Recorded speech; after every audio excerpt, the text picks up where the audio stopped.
After 17 pulsating rounds of action in Allianz Premiership Women's Rugby, unbelievable! We prepared to bring the curtain down on the regular season. Harlequins bid farewell to 3 club legends when they hosted Trailfinders, while Bristol Bears travelled to Sale, and Exeter Chiefs welcomed Leicester, with 3rd place still to be decided. But we begin our roundup at the Cinch Stadium at Franklin's Gardens as Loughborough Lightning hosted high-flying Saracens.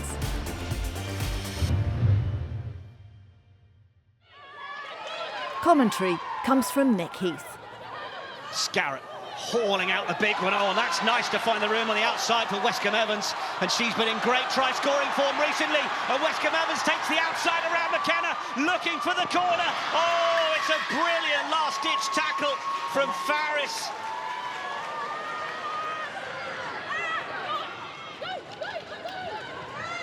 Scarrett now. That's a shorter ball for Chloe Rowley, who goes through the hole and uses the footwork.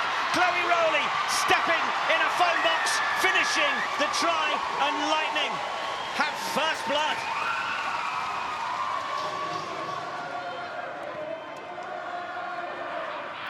Donna Rose.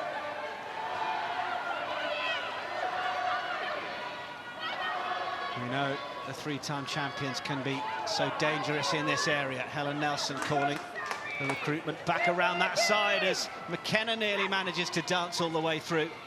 Oh, and the reach out and the score. Sharifa Kasolo. Well, that is ruthlessness from Saracens.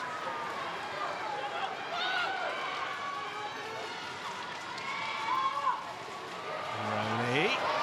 Scarrett frees the arms, gets it back away for Nelson, and now they might have the room for Westcombe Evans.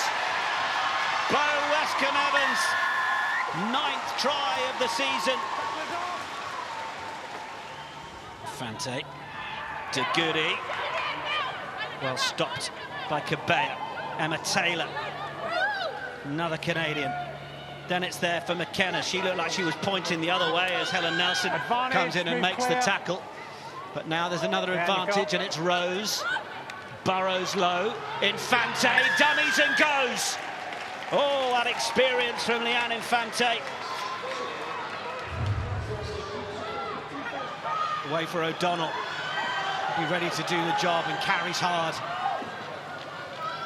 Nelson, Scarrett a little deeper to wind up the options on the outside.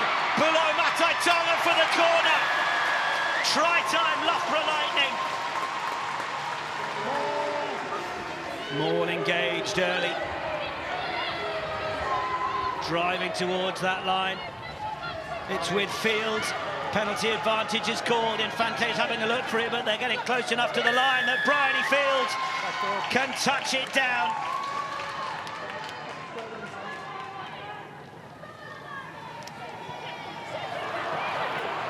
Thanks, Ashley.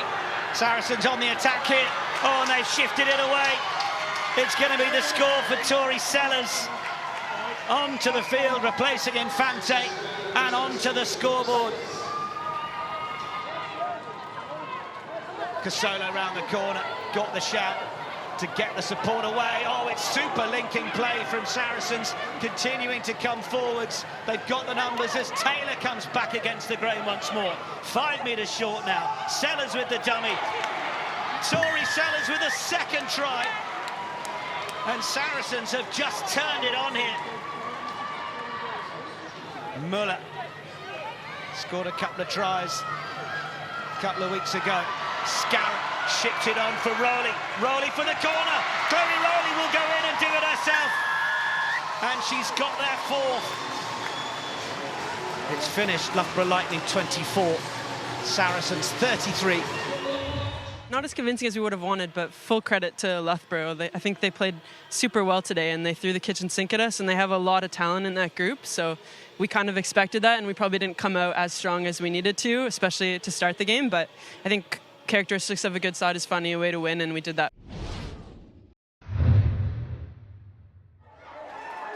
At Sandy Park, home side Exeter Chiefs, wearing black, knew they had to defeat Leicester Tigers convincingly to have a chance of clinching 3rd place. First-year university student Connie Clark made an impact on her PWR debut, heavily involved in the opening try. Hope Rogers crossing over. A few minutes later, Chiefs showed their power in a scrum, and Brooke Bradley took the opportunity to race down the touchline. She, as well as Lizzie Hanlon and Harriet Miller-Mills, were featuring for Exeter for the last time. The hosts didn't have it all their own way, though.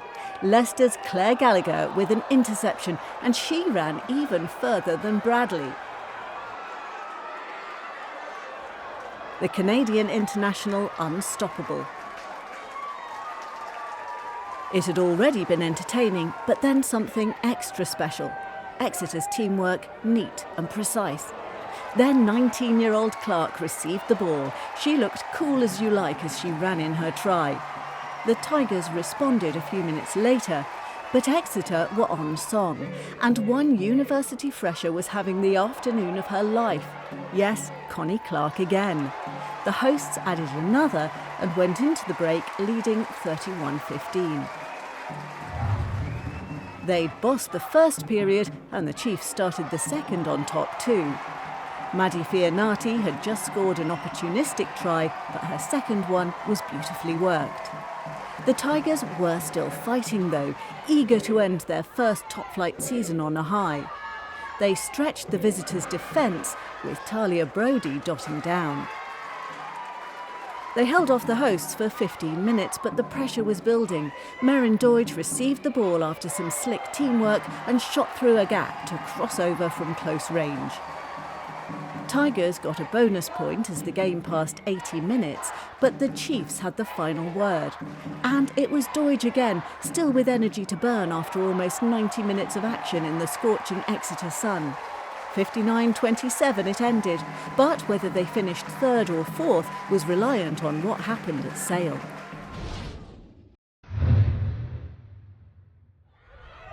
Where Bristol Bears were the visitors, needing just 1 point to confirm third place and avoid meeting league leaders Gloucester Hartpury in the semi-finals. But Sale Sharks drew first blood, Lauren Delaney forcing her way over. Bears' Lark Atkin-Davies had returned from a syndesmosis injury sustained during the Six Nations. Match sharp already. She made it 5-all. Both teams exchanged tries again before Sale took the lead for the third time in the match in front of their roaring home support. Fast hands from the Sharks, and it was finished off in style by Holly Thorpe. But it was visiting Bristol who went into half-time in front. Renita Bonner weaved through the challenges, offloading superbly to Holly Aitchison, who set up Alicia Joyce Butchers. This the only try of the 6 scored in the first half to be converted, so the Bears had a 15-17 lead at the break. Sharks, who'd started the round bottom of the table, came out again meaning business. They were all strength and determination, and despite their visitors' best efforts, Georgie Perris-Redding got over the line, and the hosts had the advantage, again, 22-17. Only for Bristol to retaliate 5 minutes later. Some nice interplay, and Ella Lovibond sprinted across the line. That earned them a bonus point, which guaranteed a third-place finish. But Sale were the ones celebrating more jubilantly at the end. Laura Perrin's crossfield kick found the weight in Thorpe, and she dived over. Back-to-back wins for Sharks, who finished the season in style. This 27-24 victory over high-flying Bristol saw them climb from the bottom of the table at Leicester's expense.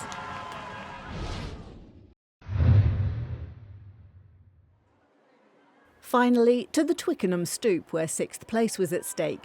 Hosts Harlequins 4 points ahead of London rivals Trailfinders. But the visitors made a blistering start with 2 tries inside 5 minutes, Abby Dow crossing over first. And they made it 3 tries inside the opening quarter of an hour. Caris Cox this time with the lung-bursting run.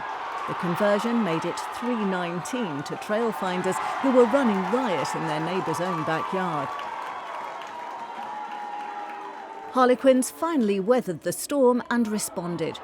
From a maul, Captain Jade Conkle-Roberts powered over to reduce the deficit. Trailfinders, though, were on a mission, seeking the 5th win of their debut PWR campaign.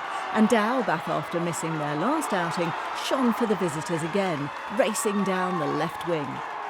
8:26 after the conversion. For their part, the hosts were desperate not to end the season with a third successive defeat. And Laggy Tweema's solo effort demonstrated their desire. The England centre reviving their hopes, even if Trailfinders struck again before the interval. At the start of the second half, Harlequins stalwart Rachel Burford came off to a standing ovation from the home crowd. She, Shauna Brown and Emily Scott were playing their final games for the club, while Elisa Rifono was making her last appearance for Trailfinders, so this was a try to remember. Once Rosie Inman got started, there was no looking back. She raced upfield with Rifono alongside her, who crossed the line.